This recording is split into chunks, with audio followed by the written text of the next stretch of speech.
Hello বন্ধুরা, আজকে তোমাদের মাঝখানে এমন একটা ভিডিও নিয়ে চলে এসেছি, সেটা হচ্ছে চিকেন বারবিকিউ। এখন শীত শীত আবহাওয়া, কালকে চলে গিয়েছিলাম একটা বন্ধু বাড়ি। তা বন্ধু বাড়ি গিয়ে তা কী কী রান্না করলাম আর কীভাবে কী চিকেন বানালাম সেটাই তোমাদের ভাবলাম যে তোমাদের কাছে একটু তুলে ধরা যাক। এই যে আমরা বাজার থেকে বোনলেস চিকেন নিয়ে এসেছিলাম 2 কেজি মতন। তা সেটাকে প্রথম ভালো করে চারকোনা করে কেটে নিলাম। এই যে এইগুলো হচ্ছে শুধু বুকের পিস, এগুলো মুরগির আছে সিনা। আর এগুলো এই হালকা কিউব আকারে করে কেটে নিয়েছিলাম, কারণ এগুলো হচ্ছে বারবিকিউ করা হবে। তো বারবিকিউ আবার বেশি বড় মাংস করলে আবার মানে ভিতরে সেই টেস্টটা অতটা ভালো আসে না। তাই যে মাংস কেটে মেটে নেওয়া হয়ে গেছে। তা মাংস কাটার পরে মাংসের মধ্যে এখন 3-4 মানে কি বলে 3-4 মুটকি মতন ভিনিগার দিয়ে এখন ম্যারিনেট করতে রেখে দিয়েছিলাম। ধর 15-20 মিনিট মতন রেখে দিয়েছিলাম ভালো করে। এখন ভিনিগারটাকে মিশিয়ে পুরো 15-20 মিনিট রাখার পরে এরপরে এই যে দেখো মাংসর কেমন কী কন্ডিশন। তারপর আবার এটাকে ধুয়ে নিয়েছিলাম, যাতে যেই যে টক টক টক টক যে ভাবটা থাকে, খাট্টা খাট্টা ভাব, সে ভাবটা যাতে চলে যায়। আর মাংসটা এই কী হয়, ভিনিগার দিয়ে ধুলে সে পুরো ভিতর অব্দি একদম জুসি হয়ে যায়, নরম হয়ে যায় মাংসটা। এরপরে ভালো করে চিংড়ে সেটাকে পুরো আলাদা করে রেখেছি। এই দেখো পুরো একদম সুন্দর করে চিংড়াতে হবে, যাতে ওর ভিতরে যেই মানে সামান্য পরিমাণ যে জলটা থাকে সেই জলটাও যাতে চলে যায়। এরপরে এখন ম্যারিনেট করার পালা। এই যে প্রথম দিয়ে নিলাম এই যে কি মশলা ছিল, এটা এটা হচ্ছে তান্দুরি মশলা। প্রথম তান্দুরি মশলা দিয়ে সে থালায় করে বানাচ্ছিলাম। তারপরে একটু হালকা একটু হলুদ, এরপরে হালকা একটু আমচুর পাউডার। আর আমাদের 2 কেজি মাংসের জন্য এটা বানাচ্ছি। হালকা একটু বলতে 5-6 চামচ করে শুধু তান্দুরি মশলাটা একটু বেশি দেওয়া ছিল, কারণ তান্দুরির মতন করা হবে তো ছ্যাঁকা হবে, যার জন্য একটু বেশি দেওয়া ছিল। এরপরে যেসব মশলাগুলো ছিল, জিরের গুঁড়ো, ধনের গুঁড়ো, হলুদের গুঁড়ো, লঙ্কার গুঁড়ো, সব রকম মশলা, মোটমাট আমাদের 12 রকমের মশলা ছিল।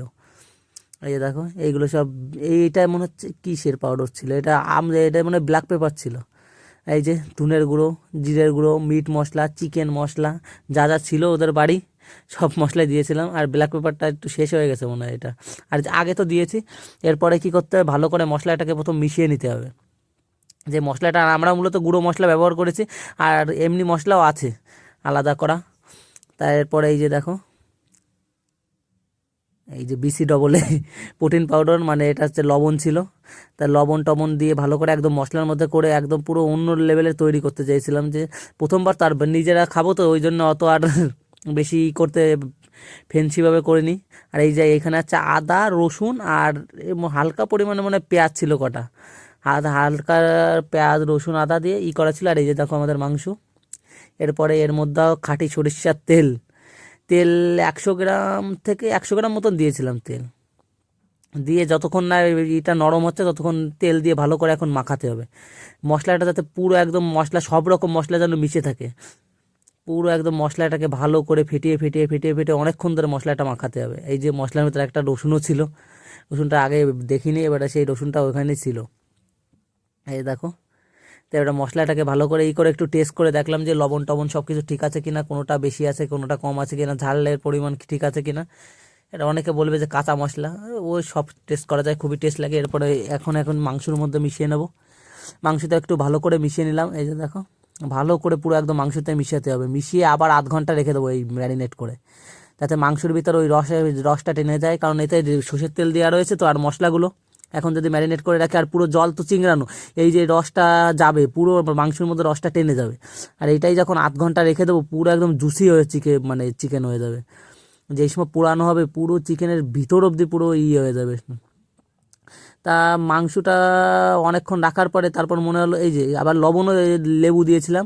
এরপরে একটু মাংস মনে হচ্ছিলো যে মশলা কম হয়ে গেছে, তারপরে এর ভিতর 2 স্কুপ বাটার, একটু লঙ্কার গুঁড়ো, জিরের গুঁড়ো, ধনের গুঁড়ো আর মিট মশলা, চিকেন মশলা, তান্দুরি মশলা দিয়ে ভালো করে এখন ম্যারিনেট করে রেখেছি। এটা আধ ঘন্টা পরে চলে এসেছে, আমরা যেখানে আছে পুরাবো। এই যে এটা হচ্ছে আলাদা করে রেখেছি, এটা হচ্ছে এই মাংসর উপরে যে সময় পুরানো হবে তার উপর দিয়ে মানে দেওয়ার জন্য, যাতে করে। আর এই দেখো চলে এসেছে আমাদের বাগানের মধ্যে, সেখানে চলে এই যে আমাদের এই টিনটা আজকে আমরা পুরানো হবে। এই টিনটা বানিয়ে নিয়েছিলাম, 20 টাকা নিয়েছিল। তা টিনটা কেটে ওইভাবে বানিয়ে নিয়েছিলাম। তাই এই টিনে এখন আগুন ধরানোর পালা। আর বাড়ির ওই পাশে একটা বাড়ি ছিল যেখানে কাঠ ছিল, তা 1 বস্তা কাঠ একটু নিয়ে চলে এসেছিলাম আমরা। তো এই কাঠ দিয়ে আজকে আগুন করে একদম কয়লা করব, কয়লা করে। আর এই যে দেখো খেজুরের রস, যেখানে আমরা পোড়াচ্ছিলাম, আমরা মাঠের মধ্যে পোড়াচ্ছিলাম হচ্ছে এই চিকেনটা, আর সেখানে এই যে রস ছিল, এই যে কারা যেন বোতল পাঠিয়েছিল, বেশি হয়নি রস, এই সবাই মিলে একটু একটু রস খালাম। সেই স্বাদ বন্ধুরা, এই শীতের মধ্যেও যে ঠান্ডা ঠান্ডা রস সেই স্বাদ লাগে। এবারে এইদিকে আগুনও ধরানো কমপ্লিট আমাদের, একদিকে আমরা ওই দিকে করছিলাম, আর যেই দেখো যে যার মতন পাচ্ছে চিকেনের মধ্যে দু একটা করে চিকেন মানে পুরানো শুরু করে দিয়েছে। তা চিকেন পুরাতে পুরাতে এবার প্রথম পুরানোর কারণটা হচ্ছে যে টেস্টটা কেমন কি কম বেশি হয়েছে, যে প্রথম দুটো একটা করে খেয়ে বোঝা যায়। তারপর দেখা গেল যে টেস্ট খুব সুন্দর হয়েছে, তারপর একটা দুটো টেস্ট করার পরে এই দেখো, তা আমাদের এই যে আছে দ্বিতীয়বার, এর এই যে দেখো কাড়াবুড়ি লেগে গেছে পুরো একদম। কিন্তু চিকেনটা বিশাল টেস্ট হয়েছিল। আমরা অনেকক্ষণ ধরে ম্যারিনেট করেছিলাম, যত বেশি ম্যারিনেট করা হবে আর যত মানে বেশিক্ষণ রাখা হবে তত টেস্ট বেশি। এই যে ছাড়িয়ে নিচ্ছে, দেখো পুরো হালকা হালকা ধুমো উঠছে, আর চারিদিকে পুরো 8-9 ডিগ্রি টেম্পারেচার। আমাদের শীতে কনকনে শীতে যে কী টেস্ট লাগে তা এই যে একপাশে একটু পুড়ে গেছে, কিন্তু পুরাটাও বিশাল টেস্ট লাগছিল বন্ধুরা। আর এই শীত শীত আবহাওয়ায় আগুনের পাশে সবাই মিলে বসে হালকা হালকা করে খাওয়া যায়, এই যে কী স্বাদ বন্ধুরা, না খেলে বোঝা যাবে না। আর শীতকালে যাচ্ছে এই বারবিকিউটা টেস্ট লাগে, কারণ আগুনের পাশে সবাই বসে থাকে। আর এই যে দেখো আমাদের আমাদের একটা চিকেন, আমরা 6 জন ছিলাম আর 6টা করে মাংস দেওয়া ছিল। আর এটা হালকা হালকা করে সেঁকতে হবে, এই যে মানে তাড়াতাড়ি করলে এই জিনিসটা অতটা টেস্ট হবে না।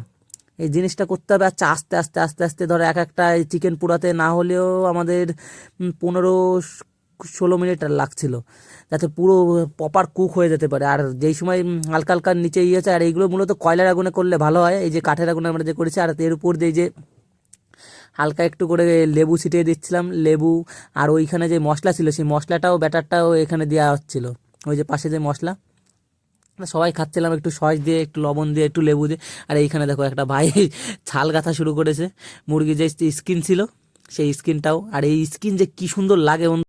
হ্যালো বন্ধুরা, তা ভিডিও তো শেষের পথে, তাই একবার বাড়ি বানিয়ে দেখো কেমন কি লাগে, তারপর কমেন্টে এসে জানিয়ে যাও। তো কী টেস্ট যে লাগে বন্ধুরা, সেই